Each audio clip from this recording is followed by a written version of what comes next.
I don't know when the silence started.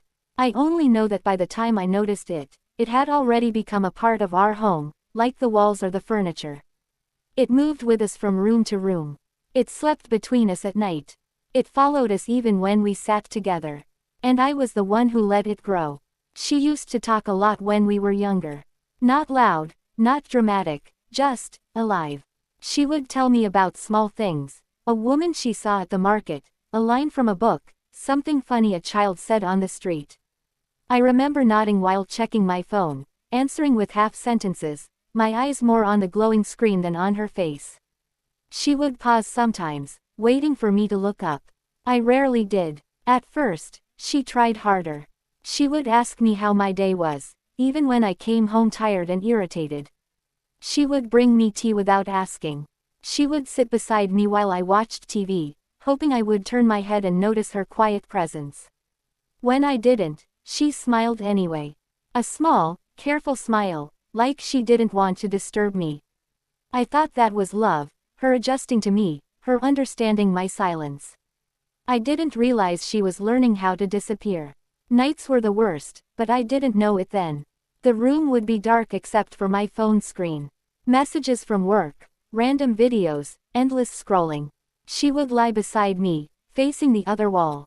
Sometimes I could hear her breathing change, slower, heavier. Once, I felt a tear fall onto the pillow between us. I pretended to be asleep. I told myself she was just emotional, that she would be fine in the morning. Morning always came, and she was always fine. She stopped asking questions after some time. Stopped telling me about her day. Stopped waiting for me to notice her new dress or the way she cut her hair shorter. I didn't see it as a warning. I saw it as peace. Fewer arguments. Fewer complaints. A calm house. I told myself we were finally stable. But stability built on silence is just loneliness wearing a calm face. Years passed like that. Not loudly, not painfully, just quietly slipping away. We lived together, ate together, slept in the same bed, but we were no longer sharing a life. She was loyal in ways I never deserved. She defended me in front of others, even when I hurt her in private by not seeing her at all. She never raised her voice. Never accused me. Never begged. She just kept everything inside.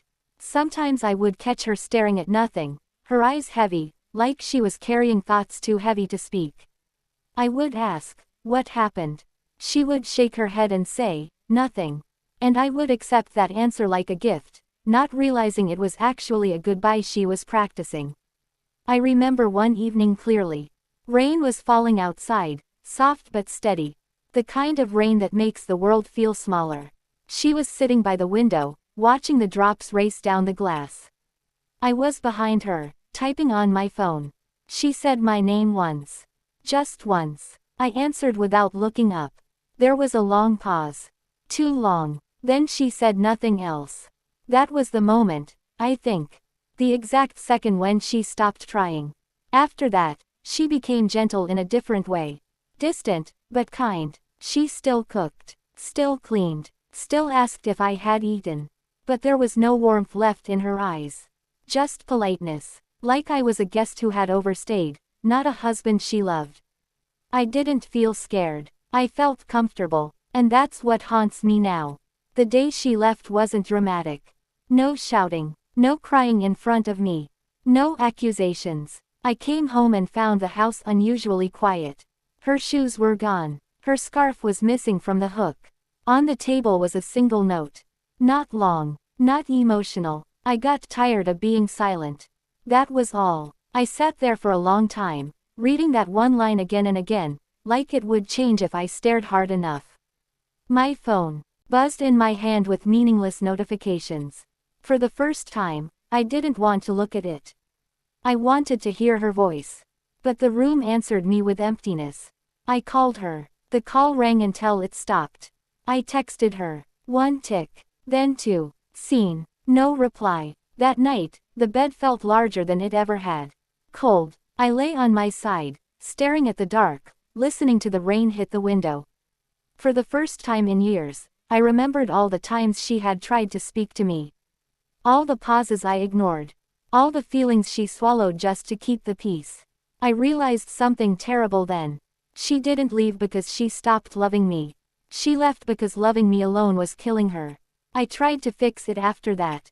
I really did. I sent long messages, apologizing, explaining, promising change. I wrote things I should have said years ago. I waited for her replies, watching my phone light up in the dark, my heart jumping at every vibration. Most messages stayed unseen. Some were never opened. Weeks turned into months. The house stayed quiet. Too quiet. Every corner reminded me of her silence. The kitchen where she used to stand beside me. The couch where she used to lean close. The bed where she cried without a sound while I scrolled through someone else's life. Now I understand what she meant. Silence is not the absence of words. It is the presence of pain that no one listens to. I live with that knowledge now. Every day, every night. And the cruelest part is knowing that when she finally spoke by leaving, I listened too late. She stayed silent for years, and I lost her forever the day her silence